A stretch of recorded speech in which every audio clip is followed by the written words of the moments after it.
Welcome, I'm Jon Caldara, president of the Independence Institute and your devil's advocate. The editorial brain trust of the state of Colorado is right here from the Gazette. Wayne Laugesen, good to have you here. You run the editorial operation there. That's right. Nicely done. And my boss, the woman, if you don't like what I write in the Denver Post, please talk to her, call her. She wants to hear from you personally. Megan Schrader. Thanks for having me. Am I any trouble to you? I mean, how much? No trouble. No trouble? Yeah, piece of cake. Really? Yep. Might want to run my column every now and then, but we'll talk about that later. All right, why don't we talk first about impeachment? Because as we did this, we're taping this a little early. I'm making a prediction that your rag of an editorial section will be impeach the sucker. And your, of course, glorious editorial page will say, no, this is a distraction. Let the voters decide. We know he's being impeached. We taped this just before. Do Coloradans even care? It seems perfunctory. Coloradans care more than people in most states care because we're one of the rare blue states in the country, but they don't care much. I don't think anyone cares much. And what you have is a bit of an implosion on the Democratic side of the aisle. They are impeaching a president with no great reason for doing so. Everybody knows that. So basically what they're doing is coming out and saying, we oppose the greatest time of peace and prosperity in anyone's lifetime. We think that's a bad thing and we'd like to go in a different direction. And they won't even accomplish that. Really? You read it that way? I have a feeling you don't. I think that a whistleblower complaint brought forward allegation against the President of the United States. I think the investigation that ensued has shown within anybody's reasonable doubt that whistleblower complaint was completely accurate. The President did do what is accused. So now the question is, does that warrant removal from office? The threat being that future presidents will be emboldened to behave in a similar way, abuse their power in a similar way, and I think that is a dire threat to the United States of America. The problem, though, is that he never carried through with what it is they think that he wanted to do. They have a lot of hearsay about overheard conversations. They have a lot of witnesses who say, I may have thought that at the time if you put those words into my mouth. Into my mind, Adam Schiff, he never closed the deal. That's kind of like, I know that this guy was considering stealing a watch from Walmart. He looked at the security cameras, he assessed the risk-reward ratio, but he never walked out the door with the watch. There's no crime. But if you look at the evidence, if you look at what we know when they put the hold on the aid, that came directly from the White House, that two officials in the budget Office of Management and Budget resigned for the way that was handled. And then if you look at what we know on the other side, what Sondland says about his assumptions about why that aid was withheld, what the Ukrainians knew when the Ukrainians knew that aid was withheld, and then on July 25th, what the president said to the president of Ukraine himself, the words out of his own mouth. I think that anyone who connects those dots reasonably understands what the president was doing. Looking back from this, it's so amazing to see, two different, very different editorial pages taking these two very different points of view. It's a litmus test on the president, and that this guy was going to be impeached about 3 minutes after he was elected. And I'm amazed that it has taken 3 years to get to this point. He's not going to be removed from office. And you look at it, you ask, what statute did he break? There's no statute there that he broke. The obstruction of justice is obstruction of Congress. Well, no, sorry, that one doesn't fly. Congress doesn't have power over a co-equal branch of government. If so, go to the courts. And if the courts empower you, then you've got something. So you've got what you've talked about, which, yes, no one defends it. Is it impeachable? I don't see it. The reality is, he's not going to be removed from office. By the end of January, I'm guessing, we'll have the verdict on that. And I think it helps him get reelected. Am I off? No, it absolutely helps him going into reelection. It's already helping him. We're already seeing his numbers rise in the polls. He has unprecedented popularity among black voters right now. It's only going up. Hispanic vote is going up. Let's keep in mind, unprecedented support from black voters means it went from tiny to a little bit more than tiny. No, some polls have it as high as 34 to 37%. Really? That high? Yeah. That is huge. All right. I think Emerson has it at 34, or one of them has it at 37. It's very high, and it is climbing. And that should have the Democratic Party panicking right now. Do you see any chance for him winning Colorado? I think there's a chance. I think there's a chance Cory Gardner wins Colorado. President Trump has said he's going to spend a tremendous amount of time in Colorado. It's not likely. President Trump says a lot of things. That's right. He probably will spend a lot of time here in Colorado. He needs to maintain Republican control of the Senate. Therefore, he needs Cory Gardner to win. So he's probably going to be here a lot. I don't think there's a good chance that he wins Colorado. He's just not culturally aligned with Colorado, but it's possible. Does this help Trump? The impeachment? The impeachment. Absolutely. Why so? Absolutely, it helps Trump. It rallies his base, and it further divides the country, which is what Trump is after. I think if you were to ask me, is this politically expedient for Democrats to try to impeach Trump? I would say absolutely not. But sometimes there are greater callings in life than political expediency. I think this is showing that the AOC wing, the crazy wing, is running the show in the Congress. Pelosi is smart enough to know this was not a good move. A month ago she didn't want to do it. 2 months ago she didn't want to do it. And so this tells me more about Pelosi and the dynamics inside this new Democratic Party, that while 4 years ago our party was getting split up, and that I see it happening now in the Democratic Party. Right now, Barack Obama looks more like Reagan than he does any of the leaders on the Democratic side. You have AOC plus 3 running the Democratic Party. Nancy Pelosi has lost control of it. She also looks center-right relative to these people, to the people who are in charge right now. That is why you could see a Cory Gardner and a Donald Trump victory. In a place like Colorado, you could see a landslide Donald Trump victory, because the independents, the unaffiliateds, are not into that far left act going on. They're also not into the far right act that's going on the other side. True. I mean, I think if you look at, is Trump as extreme as AOC is? Absolutely. He has taken this is my agenda. It's on the far right, and I'm going to do whatever I can to. So I don't see it that way. In that AOC is pushing a socialistic agenda. Trump is pushing a populist agenda, which, from my point of view, is rather schizophrenic from an economic point of view. And so, on one level, this is great, the deregulation. What he's doing on trade, that makes no sense to me. And so it's back and forth. You also have to realize the biggest group of voters are boomers, so-called, the whole okay boomer thing, baby boomers. Yeah. They're not. They've Stop smiling, you millennial. Go ahead and enjoy all that youth to see what it gets you. And for so many years, I was the one being harassed for my age. Right? Now the tables have turned, my friends. I'm almost a baby boomer. I'm about 6 months shy of being a baby boomer, but I'll take it. I'll own the label. That group of people, they grew up with socialism being a horrible, disdainful thing, and that hasn't changed. But that's true. That's true. All right, let's try to bring it to Colorado. First, I want to ask you the same thing. I don't think Trump wins Colorado, but I think Cory has a small but growing shot. Disagree? Yeah, absolutely. I do not think Trump can win Colorado. I think back to the assembly, the Republican assembly, where he didn't win a single delegate, and the Never Trump tweet that went out. I don't see it, but I could be wrong. But I do think Cory Gardner has a chance of winning Colorado. All right, let's bring it, since we're talking about this, the national popular vote will be on the ballot.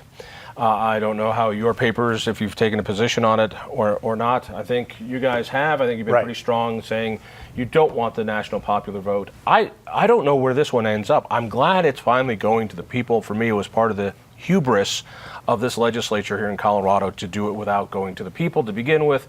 I think the people retain what we have now. I agree. And I've talked to Governor Polis about this. He did sign that bill into law, but he's not going to fight the effort to overturn it at the ballot box either. The Post? So we supported the national popular vote switch. I think that it will fail at the ballot unless there's a campaign behind it. Well, there'll And be I a don't know if- campaign behind it, and it's going to be all this wonderful out-of-state money. It's not in-state money. We've already doing it. seen a tremendous Yeah. amount of money, 99% of it coming in from California millionaires and billionaires to fight this thing, to fight the ballot measure. So California definitely would like to control Colorado's vote. They're going to pay to try to control Colorado's vote. And if you look at what happened to rural parts of Colorado last year because of the dominance of the urban vote and the urban legislators in Colorado, that tells you exactly why we need an electoral college in the United States. If we had one in Colorado, we wouldn't. If we had a county by county system like that, we wouldn't see rural Colorado being stomped on the way it is right now. Yeah, but in all fairness, even if they don't buy this election, and I agree with you, I want to keep the Electoral College, they're just moving so many Californians here anyway. California's going to control the vote. True. Before you know it. So, predictions on that one? I think it goes down. I don't think that it's a really difficult subject to understand, and the argument resonates so well, right? That you're giving up Colorado's vote, that people don't stop to look at but their vote counts in the national popular vote, perhaps more evenly than it does even in Colorado, right? If Colorado Republicans want to be counted in a state that went for 8 points for Hillary Clinton, they need to throw their weight in with the national Republicans to try and secure a popular vote win, right? Those Republican votes in Colorado don't count as it currently is being tallied. You understand, Republicans are not going to take advice from those people who want the national popular vote, that this is going to be the way they're going to get what they want. So, thanks, Denver Post, but I don't think that one's going to work. Let's bring it to the session. That's all good stuff. Here in Colorado, there were a couple things left over from last session that are going to be front burner. Let's talk about the Family Leave Act, or whatever they're calling it, which is going to be massive. Republicans killed it, I thought, pretty masterfully last year by talking it to death. The progressives really didn't understand how the legislature worked, and they were not good with their calendar, and the Republicans were great at filibustering. I don't know if you saw Bob Gardner in the Well speaking. This guy could go on for it was a thing of art. It's a skill. It's a skill. Yes. And I loved it. Every time the president would say, "Speak to the bill," he would spend another hour explaining how his previous comment was speaking. It was glorious. Senator, it was incredible. But it's going to come back. What is it, and how does it look? So as proposed last year, it would provide paid family leave benefits to every Coloradan by imposing a tax that is split 50-50 between the employer and the employee to generate about $1 billion to create a fund that would then pay out. So when you go on leave, you would get a paycheck then from the state in lieu of the paycheck from your employer. The idea being that there are employees in our sector who are working, 20 hours for Walmart, 20 hours at your Starbucks, 20 hours someplace else. Neither one of those three employers are ever going to provide paid family leave benefits for if your kid gets leukemia, for when you're pregnant, for when your mother is dying. And this money will provide a way for those individuals to be able to take leave, not lose their jobs, and not fall into debt that they can't recover from. Also happening in the background is the push for an increased minimum wage, which is a lot of cities are pushing. So now that our legislature allowed that to happen, I'm seeing a lot of things that are going to stifle particularly small business. Yeah, I mean, one of the reasons, Republicans have a bit of a dilemma with family leave because that's the pro-family party. They want to see people, get married and have a lot of kids and be able to take care of those children. So family leave is a good thing in concept. But again, this is another huge tax on employees and employers. It's another regulation, just like the minimum wage. Now, as you've seen with President Trump's policy of ratcheting down regulations, that doesn't get much media attention, but that ratchet down where you create one, you have to eliminate two, is part of the reason that we are in this historic era of prosperity right now. That, combined with the tax cuts, has made people very confident to invest their money in creating jobs. Also businesses. combined with the Fed pumping more money into the economy. It's unbelievable how much money they have pumped in these last months. Mind you, it was unbelievable what Obama did when he doubled the money supply within about a year. Well, we had 0% interest rates throughout much of the Obama Yeah. legacy, and now they're too low as well. So we are seeing a lot of free money put into the economy for sure. I worry how sustainable it is. The tax cuts, on top of the money being pumped into the Federal Reserve, you wonder how long we can sustain this. Well, Art Laffer would tell you we'd just grow out of it, that we could grow out of it. And there is a lot of growth. There's a tremendous amount of economic growth, but you do have to put a lid on the spending. You just can't keep giving everybody everything they want. At some point, it stops working. He's absolutely right. You can grow out of this with a flat tax rate, low regulations, and productivity if you stop spending. Bush couldn't stop spending, spent more than any president beforehand. Obama made Bush look like minor leagues, and we're still doing it. So, whatever you say about our president, we cannot say this guy is taking on spending. Yeah. That's right. The little steps of cutting spending that they took, the Budget Control Act, they have repealed it. They blew right past it. It's unbelievable that Congress can't rein it in even a little bit. And one would hope that in a second term, if Trump were to get a second term, that maybe he could start focusing on that more, put a lid on it. It's easier to do that when you're not heading into a re-election. When you're heading into re-election, you want to buy everything you can for everyone and get re-elected. Bringing it back to Colorado. So if there is this Family Leave Act, there's two ways to fund it. The honest way and the way the legislature likes to do things by calling things a fee. The way we did it with the faster fee, the tax increase on cars, the hospital provider fee, a tax on hospital beds, the growth dividend, the mill levy freeze, which was a tax increase on your property taxes. And so the original part of this was was yet another fee, which the courts let them do it without. They're going to try to do it this way. They have the votes to do it this way. Will they?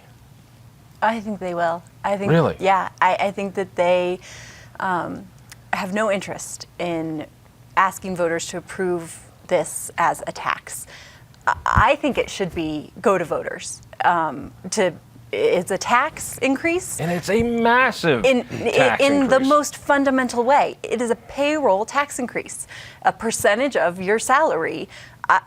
I think 100% it should go to voters, and I think there's a chance voters in Colorado would support it. Where it gets tricky, why no one wants to take it to voters, is because if they say, well, I just increased a 1% tax increase for paid family leave, I'm not doing another 1% for transportation, right? It takes.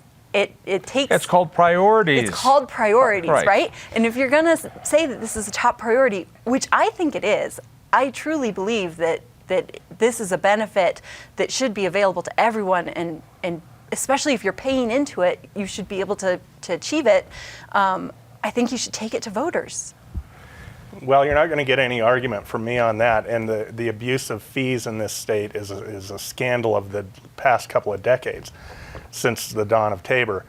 A fee is obviously something that you pay by choice, and a tax is something you have no choice but to pay. You can say that auto registration is a fee legitimately because you can choose not to drive. Most people have to work. Most people have to drive. True. There's no other way to get around. So that's a stretch. That's a stretch. But I'm saying, in this gray area, you could at least feasibly call that a fee. Also, fees are for a very particular service. I'm going to build a building. I need to get an inspection from the city on that building. I pay for a fee for that building. Right. On the faster fee, we're paying a car registration tax, plain and simple, and it's going to bus services. Right. There are people out in the country who are paying this fee who get nothing for it. It is a tax. It is and the courts have gone along with this for some reason, and it makes people people despise the taxpayer bill of rights. Right. It makes people think that there is this sort of establishment, us against the people kind of thing going on in government. It's really unfortunate. So you would like to see this put on the ballot, and you'd like to see it passed. And again, I don't know where the paper's going to come out, so you're just speaking for yourself. I want to make that. Absolutely, all right. yes. All right, Yep. so if it doesn't go to the people and it's just a fee, is it so important we need to do it anyway? So I think that if you look at the law behind it, they can technically do it. That Of course, it is the legal, Supreme Court will that let them do it. That there is no question that if you look at the definitions and they're setting it up as an enterprise, I think that they can do it. That's not what I asked. And I am generally sympathetic to the efforts lawmakers have taken to get around what You has. could be a politician. You're good at answering questions I didn't ask. So would you support Yes, it? I would support Really? it. I would. I would prefer for it to go to the voters. I think it's the intellectually honest way to do it. But I would support it as a fee. I have real worries about a system that is government run on this. I understand the argument, and you make a really good one about people are piecing together livelihoods in all sorts of areas. The abuse that happens in these systems, whenever we encourage people not to work, whenever we give people money not to work, Trump got into trouble for trying to rein in food stamps. Oh my God, food stamps have been growing like mad. We have virtually zero unemployment. We now have, And you know that and if there was ever a time to do it, when we encourage people not to work, I find it borders on immoral. Well, two things. When you talk about family leave, that's a little different than what the food stamp thing is. Right. And I think people ought to be able to, when you sign up for your benefits at most companies, you have a tremendous amount of choice these days, and that ought to be one you're ought to be able to opt into. The food stamp thing has been, former Ag Secretary Dan Glickman, a former congressman, came out with this article in The Hill that is just a lie, just like John Hickenlooper's tweet was a lie, saying that the food stamp cutback, that the new restriction on food stamps is going to hurt elderly people and children and the disabled. It only applies to those 18 to 49, able-bodied, and it only requires that they go look for work, get a 20-hour-a-week job, or training 20 hours a week for a job. That's all it does. So all of those, bleeding heart concerns about it's going to hurt this person and that person and children and old people, it's just false. Complete lie. But you understand my concern. I mean, I look at what happened. Listen, you millennials don't remember what happened in the UK back when the system was so good, nobody worked. And I don't want Colorado to be like that. So if you're paying this payroll tax and you're eligible for this benefit, you're by definition working. There's just no way around that. Could there be abuse of it? Absolutely, right? Somebody could say, my great-grandmother's gravely ill and I need to be there for 3 months. And then the next year it's another family. I mean, absolutely, there could be abuse of it. Just like there could be abuse of paid family leave programs now. The good benefit is there's a natural watchdog, which is the employer, who is kind of the first screening of this benefit. If your employee is taking off and disappearing for 3 months every year, every time the new leave becomes eligible, you're going to have problems. Here's the problem with that, though, Megan. The way it was written last year, and hopefully they'd write it better this year, is that effectively if your neighbor's dog dies and your neighbor is emotionally distraught over this, you can take family leave for that reason. We looked at the wording of this bill, and it was worded that way.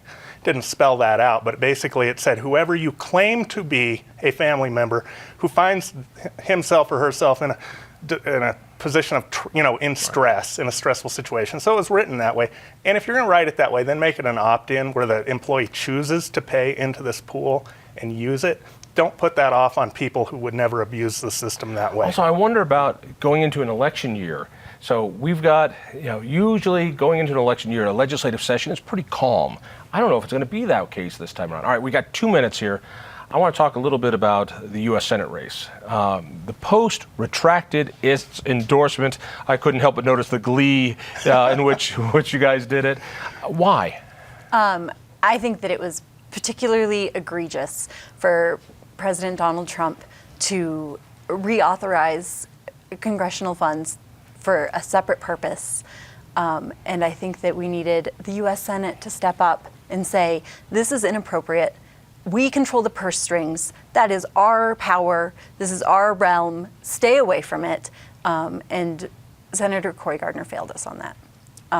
And I think that some of his votes leading up to that were on a similar track, where he was no longer defending Colorado, but voting for separate interests. See, what's so great is, so liberals are saying he's been backing up Trump too much. You listen to talk radio.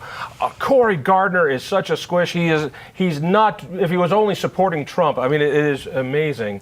So Cory Gardner has been too Trumpy. That's the issue. Well, that's the issue, definitely from the Democratic side of the aisle. And I thought it was incredible that the Denver Post retracted I mean, that was a bold move. I'm not criticizing it. I'm saying that I think that I don't agree with it. We would never have done that. We also endorsed Cory, which was no big deal because everyone expected us to. When the Denver Post endorsed Cory, that changed the trajectory of the race right there. That and I think the fact that Lynn Bartles called Mark Udall Mark Uterus. I think those two things are what put Cory in office. Yeah. But yes, the definitely the base, the far right of the Republican Party thinks he's squishy, and I think they're being kind of stupid to do that, because if they want to turn over the balance of the Senate to the Democratic Party, that's all they have to do is not show up for Cory, because he's not good enough for them. Either way happens. By the way, just a little bit left. Both papers seem to be thriving in a world where papers aren't supposed to thrive. Gazette seems to be expanding, and just a compliment to what Magoya has been doing on districts. Both papers seem to be doing stuff. Thank you for employing me. I'm very, very grateful. My kids enjoy the food, so keep that up. She shouldn't. You should outbid her. I'll be happy to work for you as well. Thank you. Read me in the Denver Post. Listen for me on Talk Radio, which is KHOW 630. Check out the Independence Institute. We'll see you next week.